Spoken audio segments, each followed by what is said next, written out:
Hello guys! In this video I will discuss the basics about bridge, the card game.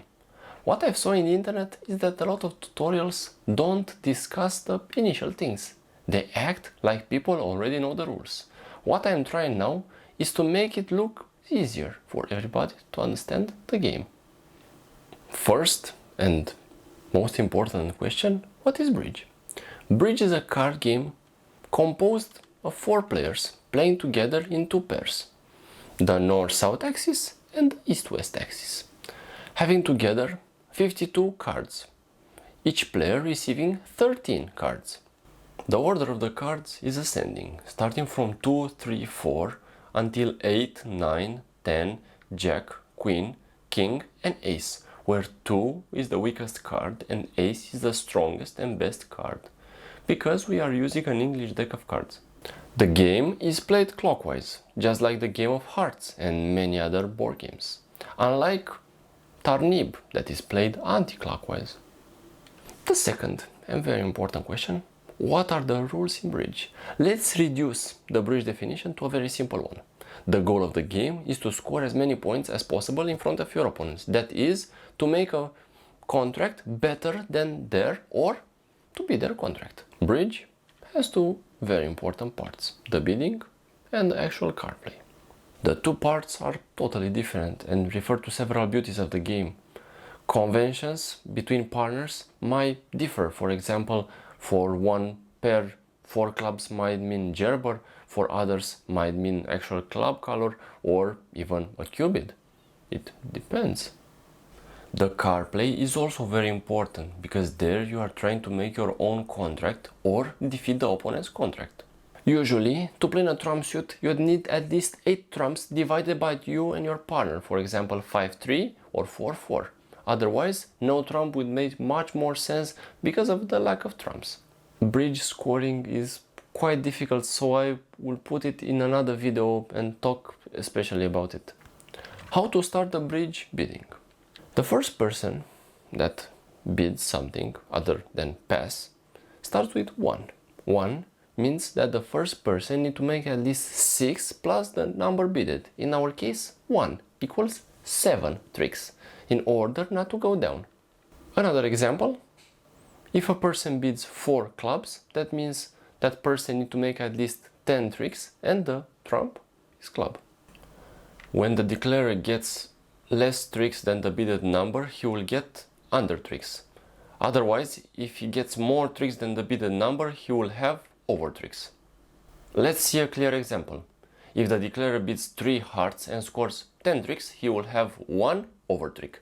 But if the same declarer bids 3 hearts and scores 7 tricks, he will have 2 under tricks. The bids can be made in one of the following suits: clubs, diamonds, hearts, spades or no trump, where clubs is the lowest suit and no trump is the highest suit. How to understand the bidding easier? If a person bids, let's say, 1 diamond and another person wants to bid 1 club, it's forbidden because clubs are lower suit than diamonds. So the next accepted bid for clubs is 2 clubs. Otherwise, 1 heart, 1 spade or 1 trump, 2 diamonds or higher bids are permitted. It is easier to play the hand as a declarer, because then you can see 26 cards on the table, that means half of the deck, and then you can deduce where the rest of the cards are placed, considering the bidding, the discarded or played cards. What is the trump suit? The trump suit is a suit more important than others. When playing no trump, all the suits have the same power. As an example, if the trumps are clubs and the opponents are playing spades and you run out of spades, you can win the trick even with your lowest trump. Another very important rule, the person that bid the winning suit for the first time plays the round. Double is a bid that multiplies the points. Redouble does the same, but let's talk about this in the scoring video. When 3 passes are made, the last bidded suit, trump or no trump, will be played by the person that bid it for the first time from the winning axis. When the bidding ends, the dummy appears on the table placing his cards face up so everybody can see them. Then the declarer can be the one that dictates what card should be played from the dummy's hand. The card play part is like any other card game. The highest card from the table wins the trick. If a trump or multiple trumps are played, the highest trump gets the trick. How does the game start? First of all, distribute one card to every player until the cards run out. Decide who will start the session, and he will be the first player that will start bidding. For the first round, I would suggest don't play with vulnerability, just play the normal auction and the card play. The bidding starts clockwise, and each player can bid one of the previous 5 suits, pass, double or redouble in some cases. When 3 passes occur, the last bidded suit, it will be the trump suit or the no trump suit, and the winning axis will be those that will play the round. The player that will play the round is the first person that bid that suit from the winning axis. Let's see an example. 1 heart, 3 heart by partner, and then passes. The first person that bid hearts will be the player that plays the round, and the person that bid 3 hearts will be his dummy. When the auction ends, the player from the left of the winning player plays a card.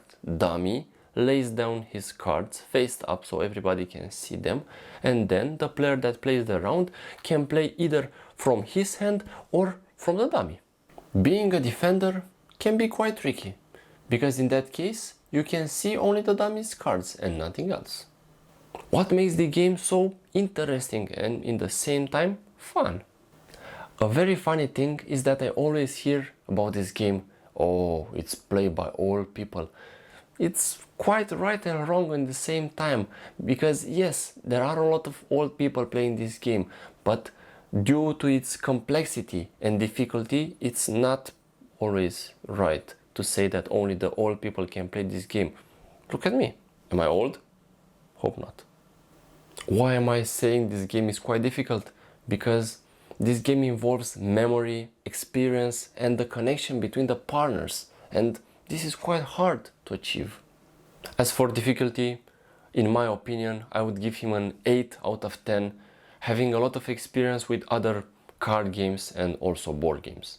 The auction part is quite interesting because all 4 players are discussing some suits, and rarely only you and your partner have the cards.